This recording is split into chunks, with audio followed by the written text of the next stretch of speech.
Yep. Did you get into it? Fidgeting around, and I couldn't concentrate on it. Just probably studying that. So did anyone see anything? Pink elephant. You saw the pink elephant? The long one. Yeah. And that's the power of visualisations. We want our visualisations to actually add to our performance. So many times we get stuck on an image that can be negative just because we see ourselves making an error and you just can't get that image out of our head. Like, you can see it, athletes, they've made a mistake and they're stuck on making that mistake because that image is held with them. It only took a little bit to say non-pink elephant. And all of a sudden, bang. The very first time someone did the same visualisation with me or a similar one, I saw the pink elephant. It's clear as daylight. It's because you're just so easily guided by something like that. Once again, we're trying to incorporate the senses, feeling the oppressive heat, hearing the water, and seeing stuff as well. The more senses that we combine, the more powerful it is. But that one, for me, highlights the power of, a bad visualisation or visualising errors. And we've got to help athletes block that stuff out. Because as a part of performance, we have our conscious self-talk, stuff that we're aware of. And then we have our unconscious thought. This one here is the powerful one. You can tell yourself that you're good, but if you actually don't believe it, you're not going to go out there and do the job. The way that we see ourselves is often based here. As I'll go on to further talk about it, all the time is that our visualisations have to be based on reality. Some part of reality. I'm fast. Oh, that means I can bust the line. That's enough. If I haven't broken the line before, that's okay, but I know I'm fast. I'll use my speed as a part of a visualisation. And I'll keep on doing that until I have a clear image of myself busting the line. Now we're going to spend a little bit talking about visualisations. As with all mental skills, they take time to develop. It's not a skill that everyone's going to pick up straight away. Some athletes might be really good at visualisation automatically. Some athletes have got to spend time developing. All mental skills, whether it be goal setting, self-talk, activation or visualisation, have to be based in reality. They need time to be practiced just as any part of performance. And the most important thing is being able to do the mental skills when we're under pressure. So we need, distractions. Turn on the music flat out and then try and get your athlete to visualise then so that they can block out that sound. How does a visualisation work? It's the connection of the neural pathways between the brain and the muscle. We've got the axon terminal, which is like the electrical conductor through the nervous system, and they fire. And it develops a pathway between the muscle and the brain about the way it fires.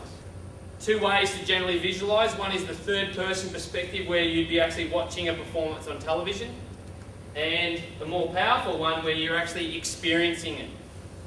You're the person who's seeing it happen. The problem that we're finding with a lot of athletes now is because they spend so much time actually watching themselves perform in video footage and feedback files, that they're really good at developing that third-person perspective because they're taught to watch it all the time. There's your feedback tape, go and watch it. There's your feedback tape, go and watch it. It's restricting our ability to get the person to actually visualise from that inner self, that they actually see the game rolling out in front of them.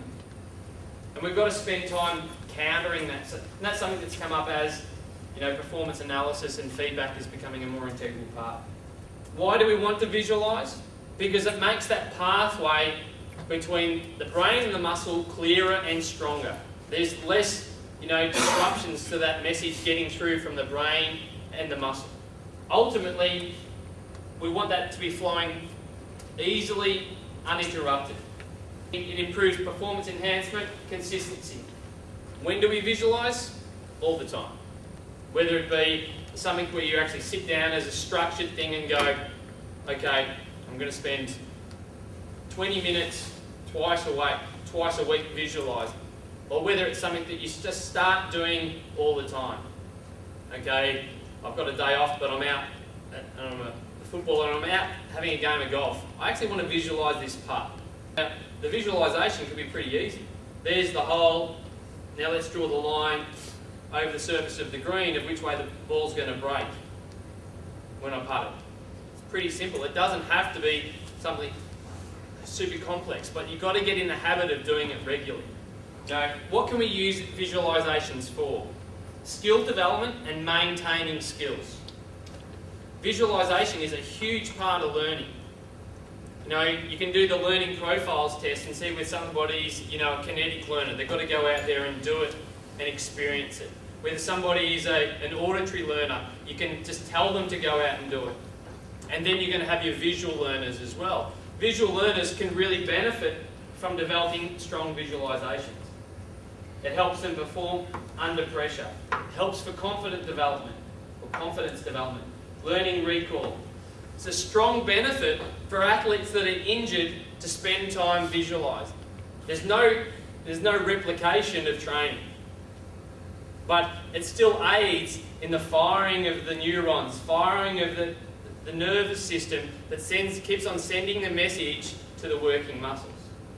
A whole heap of research has been done over decades about the benefit of injured athletes visualising even though that they can't train. Showing that they get back quicker. Twofold, I think. One is that because they actually haven't left the game, even though they're injured, they're spending time thinking about the game, being a part of the game. The second one is that the nervous system is stimulated. And the coordination, even though it's not replicated by actual training, is still working. Visualizations are certainly beneficial for helping athletes relax. Go into a club room before a game, there's a whole heap of nervous energy. Some of it's effective, certainly. Some athletes need to be that excited to perform well, but some of it's ineffective as well. Visualizations is a great way of helping people being able to relax. Whether it be relax before the game or relax the night before the game. Visualizations and playing mind games and finding ways to distract yourself are really important 24 hours before a game.